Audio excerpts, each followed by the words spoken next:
Grand Rise, Willie Whittle. It shall be dope. This is the podcast. Let's get into it.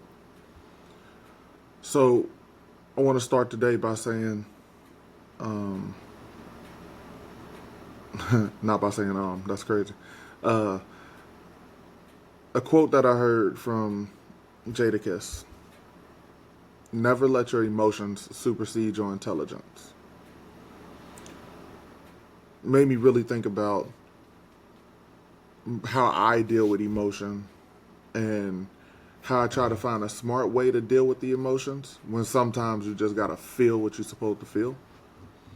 But if you really dig into it, if you feel and you act on those feelings, sometimes you may not get the outcome that you want.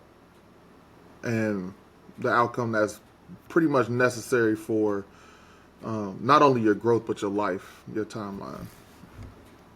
Most of the time when people think about it, or most of the time when I think about it, I think of some kind of event where you get angry. You get angry. Hey, I'm mad about this, and this is how I'm about to move. Something has to happen right now, and we let our aggressions get the best of us. We let some of our feelings get the best of us. But there's some heavy truth behind never let your emotions supersede your intelligence. Simply because we are smarter than our emotions. Like our emotions help us feel and help us navigate what we need to do, but we do need to sit down and we do need to process those emotions with our intelligent minds. Another thing that became very important to me recent is the passing of my mother this week. So that was very important situation to feel. It happened, and I really don't know what to say. I did reach out to one of my friends, and she said, you usually have so much to say, and it's weird to be in this space, right? This space where you're not really talkative. She said, just record, go record. So I'm like, you know what, I will, right? I will. But a lot of those emotions come from the mixed feelings and the mixed vibes of how the relationship was, right? The real understanding of life and its time span is that it does come to an end, and the relationship that you had after that person is gone, it doesn't matter anymore, right? It's not like something that you should hold on to grudgingly or anything to that extent. Like it was what it was, and now it's not there anymore, right? So you get that now what do I do type feeling or something like that. And me and my mom we were all right. We were all right. But I'm not going to get into the details of that. The main statement is rest in peace to my mother, Isabel Catherine Whittle. Um, Mom, I love you. That's the easiest thing I could say without getting into a whole detailed, statement. One of the things that happened also that I feel like happens on a general basis for me, myself, when I go through things is I feel my own imbalance. And then I start thinking about what I get from what I give, right? And I'm not trying to sound crappy by no means. It's just my own mental tornado and realization that sometimes the potency of people around you may not be what you thought it would be, but it's how they feel like the support is there, right? So, give you an example. Um, my my bestie from Costa Rica uh, did something super sweet for me, super sweet, and just amazing person, linked up with another amazing person. So both of these two amazing women, which I'm talking about, my homegirl Natty and my homegirl Sylvia, love those two. They linked up and did something super sweet for me the other day, and kind of brought a tear to the homie's eye. You know what I mean? So I super love them. I appreciate them. They, came through and, like I said, they did something that was super unexpected, but it touched my heart, and it was like super thoughtful. Like not even it just happened, and it was just like it's one of those moves that was just like, no, we care, it's out of love, and you feel it, right? When you feel it, it's different. And I think that's the point, because it's true that not everybody can't go where we go.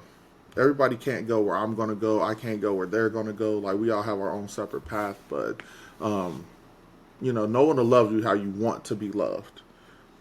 Sometimes you just have to accept the love that they know how to give. And I think that was one of the important realizations that I had to have this week, because, I have bittersweet feelings, and anytime feels are involved, some people don't know how to deal with that person's feelings, especially when, I feel like I'm the tank. I'm the support tank, right? So I'm the guy who usually gives the support. Well, how do you support the support? Like that's kind of a tricky place. Like, oh man, what do I do if he's down, right? Well, I feel like sometimes, because I feel like the support and the teacher, I've taught you how to take care of me when I'm down. But that may not be true. Like, and even then, people are their own people. They have their own lives. They have things going on. So, usually when I get in my feels, I get heavy, right? I'm like, oh man, that's like, that feeling didn't feel right. It feels like a disloyalty or whatever. And that may not be the case. Like I said, somebody may feel like they're pressing, but they're like, they could press more, in my opinion. Or, hey, I was doing this and I got this going on, and okay, cool. Listen, I have to take away what I felt from it and understand that you're bringing me you, and I appreciate it. I appreciate it, because at the end of the day, like I said before, when you think about our lifespan, our journeys, the dash between the two numbers that's going to be documented when it's all said and done, what does that dash mean? How much did you hold on to? The negative doesn't matter. What did you bring to the table? What did you impact? And who did you impact? Like, those things are all very real feelings in this journey that we're going through. So, I just think that emotional independence is a critical strength to exercise. It is. Like, no matter what it is, like, whether it's my ups, whether it's my downs, because I also got, some exciting news the same week that I got some not so exciting news. And for me, my trajectory is changing in a positive direction. But what I heard as far as news goes is not a negative. It's just news. Like, it's sad, yes, but it's not like, it's not knocking me down. And I super understand the difference in certain people's relationship potency, right? Like, if you have a mother that's like with you all the time, and it crushes, it hurts, like, bad. I get it. Because once again, this whole podcast is derived from a very close loss to me. So it's not like I don't get that part, right? I get it. I just know that sometimes, like, you lean on the people that you want to lean on. These are the people that you've invested time in. You put them in your love circle. You care. And it's like a love bank at the end of the day. Like, hey, I need a loan today. I need a loan.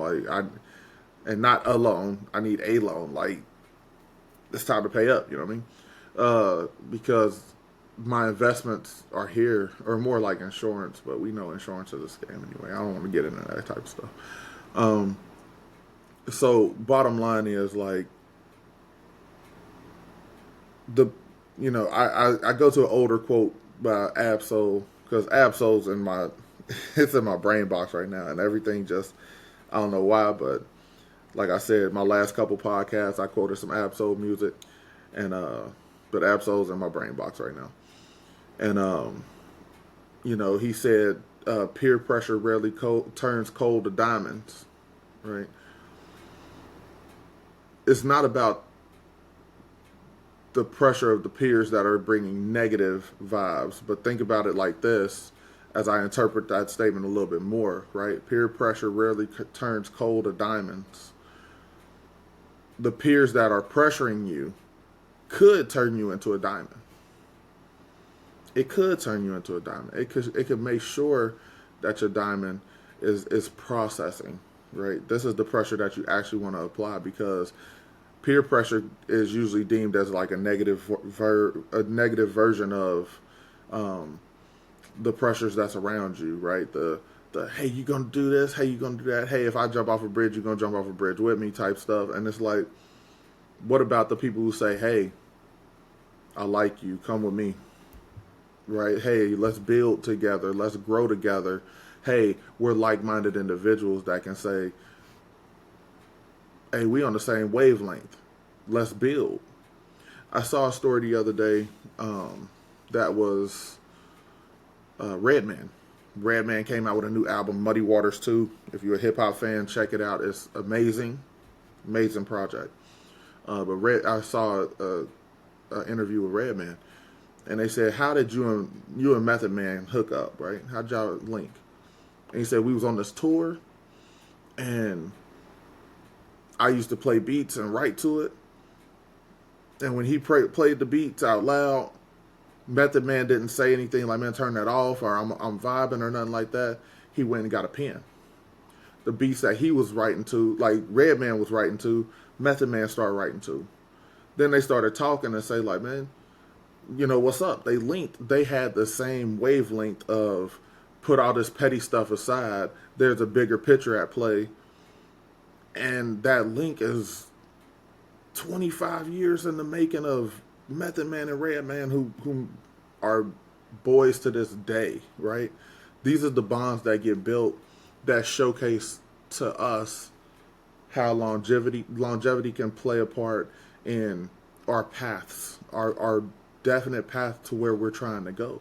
Sometimes you meet that person and you don't even know it's that person, right? But to make it weird, but that person feeds your selfish soul. That person is like, man, you the puzzle piece that I've been waiting for so long. And it doesn't have to be the person who is like your girlfriend or whatever. It could be your best friend. And it's like, this person is helping me get me to another place that I didn't know I can unlock. And now, because I've unlocked it, now we can help each other out. Sometimes those relationships change as the people change, but the goal has never been to fail. I don't think anybody has came out and said, let me step out here and be a complete failure today. I don't think that's the case. I feel like pressure does put a lot of weight on people's shoulders. And one of those pressures is loss, right? So anytime you deal with a loss, anytime you deal with the pressures of change is full of pressure. It weighs down on your shoulders, and you got to get strong to deal with change. You got to get strong to deal with change, because it could be a minor change that causes a bigger ripple effect. But change is always going to be there, and it's necessary. It's a necessary output that sometimes just needs to happen. Like whether you prolong it or whether you speed it up, like whether you're aggressive at it or you're passive, change has to happen. Because we're creatures of nostalgia. We're definitely creatures of nostalgia. We always look back into the good times, and this is why This is why loss hurts so much, in my opinion. Right? I'm not a doctor or nothing like that, but in my opinion, this is why loss hurts so much, because we're creatures of nostalgia. We think about, this was such a good time, and oh, all of these days were great. And if it outweighs, like if the good outweighs the bad, then the loss is heavier. If the frequency of time spent, or the frequency of the nostalgia growth is there, then we feel heavier with grief. And it's because that change changes your life dramatically. Hey, from a person that I spoke to every day to a person that I spoke to once a month, right? That potency is definitely different. So, understanding that we're definitely creatures of nostalgia, we understand that we hang on to the good memories. We understand, we definitely hang on to bad memories too. Don't get me wrong, like, but the memories that we hang on to help depict how nostalgic we be when it comes down to it, right? So if you have a loved one and you sit back and you say, man, I could go on and on about this person, but here's these items, right? Or, man, this person made me feel some type of way, and I only have so many feelings about it. Okay, we understand. Either way it goes, you understand, but you have to understand yourself in this situation of, like, the nostalgia that we have, the history, the feelings, the connections that we have. They have certain links. If you have something that happens, understand that that's where your feelings derive from. And once again, like, my feelings also are my feelings. So I don't like sometimes how my tornado works, because under the hat is wild, it's chaotic. I think it's beautiful chaos sometimes, but sometimes the chaos be making a mess.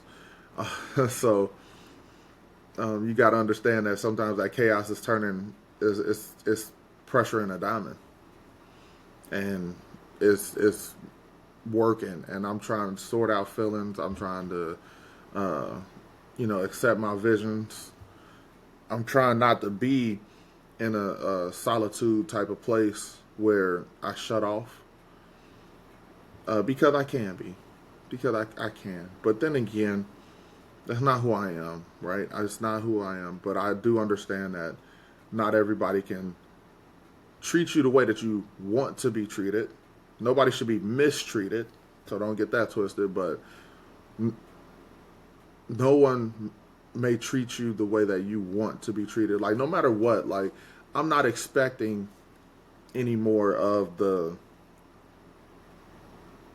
hey, you all right, hey, you all right, hey, you all right, over and over and over again, or the, hey, what do you need, over and over again. I'm cool. When most people go through stuff, sometimes they need that push, and sometimes they need to be pushed a little harder by the core contributors of that love circle. Hope that made sense, right? So if I feel like I'm in your circle, if I feel like I'm in your core group, because everybody has a list. And what me and my kids did the other day, like, we looked at our phones and we looked at the top 9 slots in our iPhones or whatever. And it makes you feel like, these are the most important people that I have. What am I going to do, right? So overall, what I'm saying is, you feel what you feel. As long as you make sure you understand and process those feelings, it allows you to go through your path, and process the stuff that needs to be processed, right? So once again, I'm still a creature with feels. Sometimes I'll be like, man, feels suck, and they definitely do. But there are some bittersweet moments from this week. There's going to always be some bittersweet moments. There's always going to be something. That's life. That's the dash between the two numbers. So once again, that dash is our path to peace, and we are going down that path. And as long as we do it with love in our hearts, it shall be dope. Thank y'all. Have a blessed day.